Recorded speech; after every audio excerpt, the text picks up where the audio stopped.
When a narcissist realizes you are done, check this out. The very first clue, in my opinion, is stop reacting to them. That blows their mind. That blows their mind. Why? Because they are so used to doing manipulative, disrespectful things to their partners, and we generally react. We get upset, we're yelling, we're crying. They get joy out of that. But the moment you pull back and you retract, then that's the only thing, in my opinion, that gets their attention right away. Because their ego drawn folks. Their ego is on an all-time high. So the fact that they are able to get you to move when they do things, get you to react, like the song says, when I move, you move, just like that. When they move, your reaction is like candy to a kid in the candy. To stop reacting, you have got to try your very best.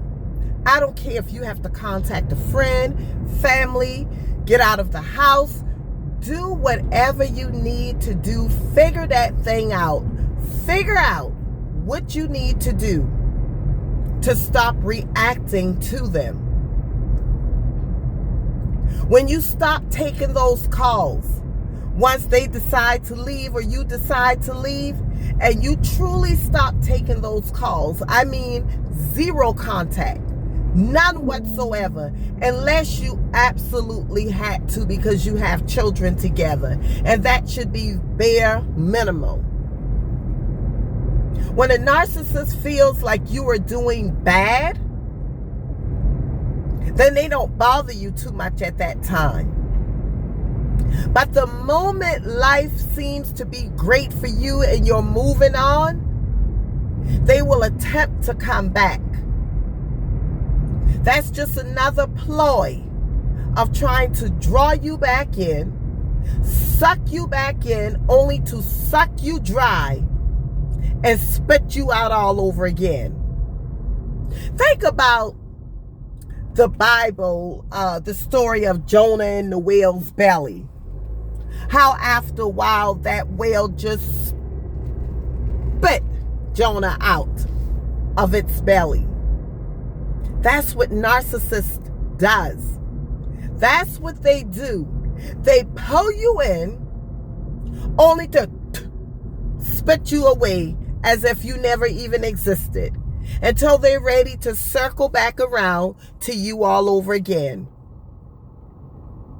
So in saying all of that, I am truly trying to get you all to understand, had I listened to my friend when she used to tell me, Tracy, give him no reaction. Tracy, don't react. And I continued to react. But I tell you one thing, the moment that I made a decision to stop reacting, it blew his mind. It blew his mind, because then he realized at that time, and that time only, that he had absolutely no more control over me. So you would probably ask, how? How do I do this? For each person, it varies. But I have to tell you, the only time that I discovered what I needed to do is when I got fed up and I made a decision that I was not going to no longer allow this man to continue to mistreat me.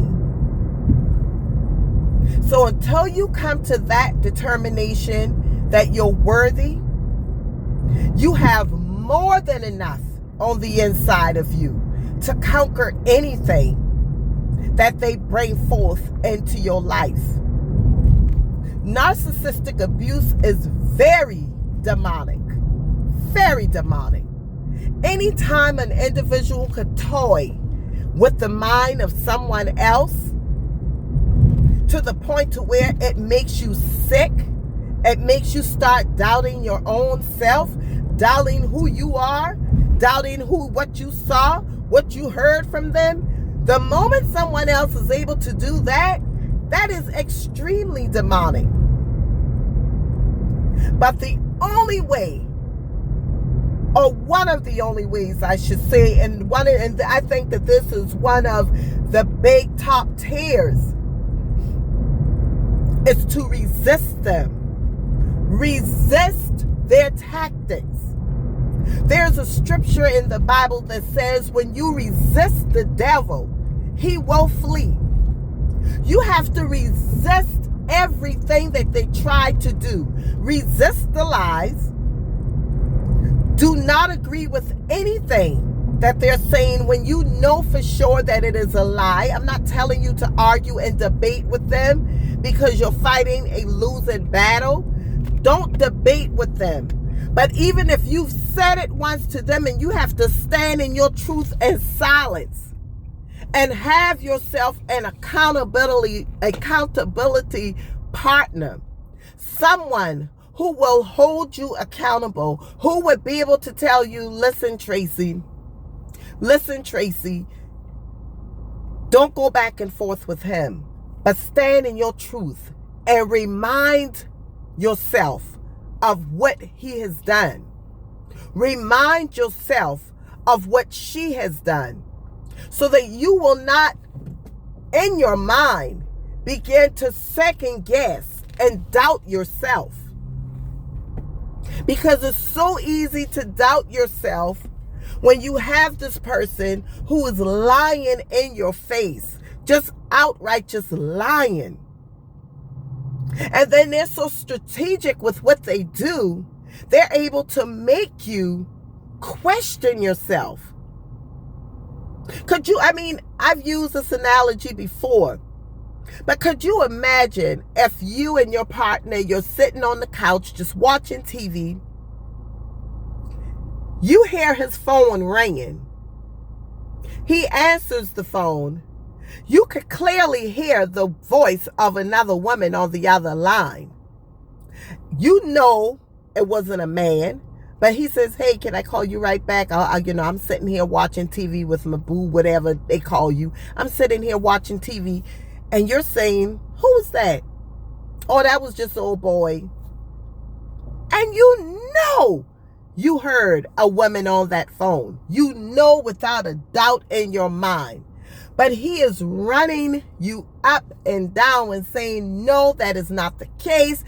I'm telling you this, that was my friend, that was old boy. You don't have to believe me if you don't want to. Believe whatever you want to believe. What you start thinking, maybe I was wrong. And sometimes we do it all for the sake of not having an argument. You don't want them to get upset with you because you're sitting down, you're enjoying a movie with them. You don't want to make them upset, so you would rather take the back seat to a lie so that you can carry on with the rest of your day. And in your mind, you're like, well, at least he's home with me. That's not good enough. That's not good enough. He may be home with you right in that moment, but guess what? He'll be with her later today, that day, later the following day, or a week, or whenever they get together. She will have her time. He will have his time. So do me a favor. Try your very best to resist them. Resist them. Even if it's for a while where you could get some fresh air. You could breathe again a little while without the shenanigans. A week, 2 weeks, 3 weeks. Resist them long enough until you get to the point to where you're able to walk away and leave that toxic relationship.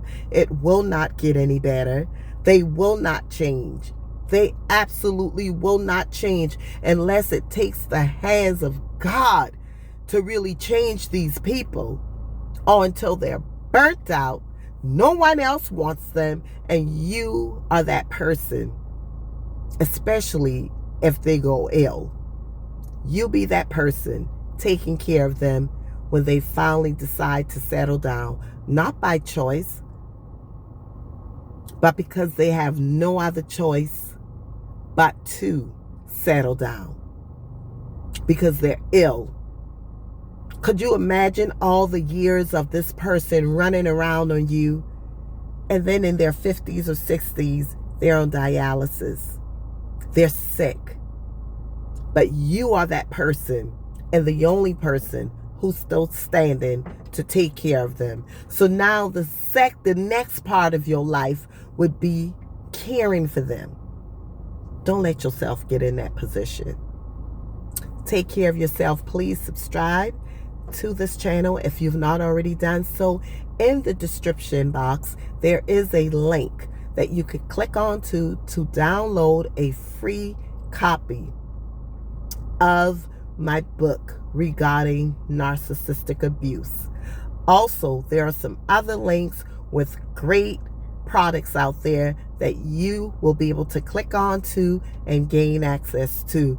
Until next time, please take care of yourself and know and understand that you are worthy to be treated with respect. You're worthy to be loved, and you do not have to take the back seat to anyone else. No one else. No one else could drive this car unless they push me out of the way or unless I give them access to it.